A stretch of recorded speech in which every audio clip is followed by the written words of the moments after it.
अच्छा, शिशुपाल की जब गर्दन को भगवान ने चक्र से काटा तो उस समय सुदर्शन चक्र से उनकी उंगली थोड़ा कट गई। ये सब भगवान की लीलाएं हैं। मैं तो कई बार आश्चर्य करता हूं कि यार सुदर्शन चक्र में ऐसी अगर कोई धार होती तो वो तो जब जब चक्र चलाते तब तब उंगली कटती। अगर ऐसा ही कुछ उसमें होता तो जब जब वो चक्र चलाएं तब तब कटे। लेकिन ये भाव की महिमा है कि वो उस दिन अचानक कट गई तो रुक्मणी अलग भागी, सत्यभामा अलग भागी, जामवंती अलग भागी। अरे भैया डॉक्टर बुलाओ, अरे भैया वैद्य बुलाओ। द्रौपदी ने 1 मिनट की देर नहीं की और अपनी कीमती साड़ी को फाड़ दिया और श्री कृष्ण की उंगली पर लपेट दिया।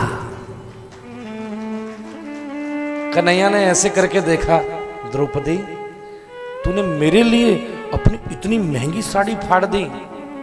द्रौपदी रो पड़ी। कन्हैया तुम जानते नहीं हो, एहो घनश्याम, एहो घनश्याम, जो काम आमे आपके तो काट दे नसों को, ये तो रेशम के धागे हैं। एहो घनश्याम, जो काम आमे आपके तो काट दे नसों को, ये तो रेशम के धागे हैं। और ये धागे हैं अभागे, जो बढ़े नहीं आगे, भाग उन्हीं के जागे जो इस उंगली पे लागे हैं। भाग उन्हीं के जागे जो इस उंगली पे लागे हैं। हाथ पकड़ लिया कन्हैया ने।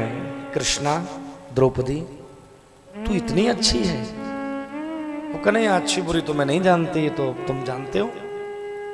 कृष्णा, द्रौपदी मेरी सखी, मेरी बहन, तूने आज मेरी उंगली के लिए अपनी साड़ी फाड़ करके अपनी साड़ी मेरी उंगली से बांध दी। मेरी प्यारी बहना, तुझे एक वचन दे रहा हूं कि जब तेरे जीवन में कभी साड़ी का संकट आएगा ना तो तेरा ये भैया साड़ियों का ढेर लगा देगा।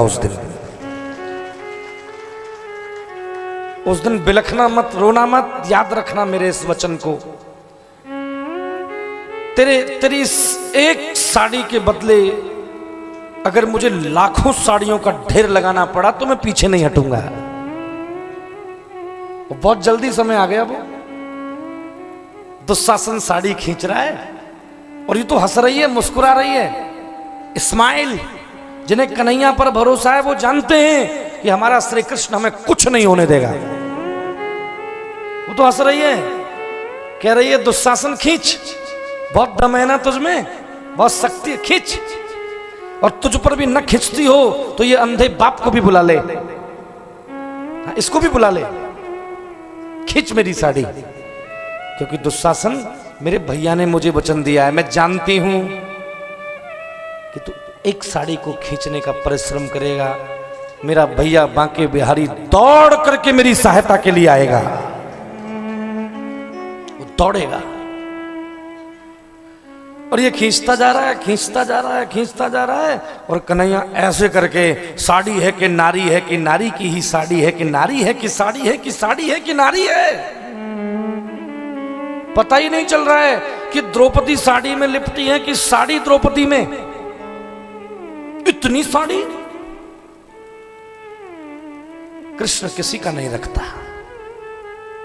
बेईमानी हम लोग करते हैं, ईश्वर ने किसी के साथ बेईमानी नहीं की है। मंगल भवन अमंगलहारी है वो। मंगल भवन। एक हमसे कह रहा था, महाराज जी हमारे जीवन में दुख ही दुख है, भगवान ने क्या न्याय किया हमारे संग। मैंने कहा नहीं नहीं मेरे भैया, अगर ऐसी कोई व्यवस्था हो जाए कि टेलीविजन पर, टीवी पर तुम्हारे पूर्व जन्म के कर्मों का लाइव टेलीकास्ट अगर करा दिया जाए तो तुम्हें खुद से नफरत हो जाएगी। जो तुम करके आए हो ना बड़े बड़े काम, तुम्हारे कर्म अगर चला दिए जाएं तो तुम खुद का माथा पीटोगे कि अरे राम राम राम, हम इतने गंदे, हमने ये किया। तो फिर तो ठाकुर जी सही ही कर रहे हैं, फिर तो भगवान ठीक ही कर रहे हैं। किसी के साथ अन्याय नहीं करता। मंगल भवन अमंगलहारी, वो मंगल का भवन है, अमंगल का हरण करने वाले हैं। अब तो हमने जैसा किया है वो हमें काटना है। आप शुभ कार्य करते रहिए, मंगल करते रहिए, एक दिन आपके जीवन में मंगल की घड़ियां जरूर आएंगी, जरूर आपका जीवन मंगलमय होगा। हो ही नहीं सकता कि जिसने मंगल किया हो उसके जीवन में मंगल ना आए। टाइम लगता है, थोड़ा समय लगता है, हो सकता है 1-2 पीढ़ियां निकल जाएं।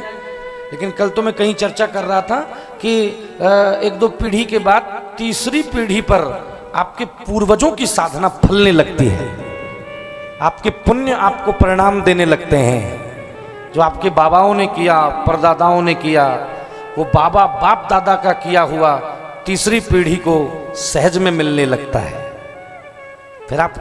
फिर वो नाती मौज मार रहा है, वो कुछ नहीं कर रहा है, कुछ किया भी नहीं और चकाचक बैठा है। ये कैसे हो गया, हमने तो कुछ नहीं किया। तो कहा तूने नहीं किया, तेरे बाबा ने बहुत कुछ किया, तेरे पूर्वज बहुत कुछ करके गए, तेरे पितर पूर्वज दादा परदादा ये बहुत धार्मिक व्यक्ति थे, वो अपना जीवन धर्म को देके गए हैं, अपना जीवन मंगल को देके गए हैं, इसलिए तुम्हारे जीवन में आज मंगल ही मंगल नजर आ रहे हैं।